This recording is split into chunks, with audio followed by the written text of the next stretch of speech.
Good day. Today I'm going to show how you can document your call in Calm Log. To go to your call log, just click on the Calls button to open it. A window will then open to show you the call logs. The entry that is highlighted red means that it hasn't been documented.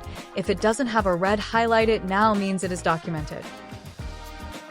You can now go ahead and right-click on the entry and click on Acknowledge. You can now go ahead and add the notes for this call, and after that you can go ahead and click on the Submit button to officially document the call.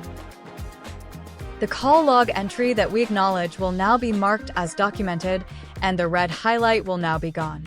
And that is it. That is how you can document your calls in Calm Log.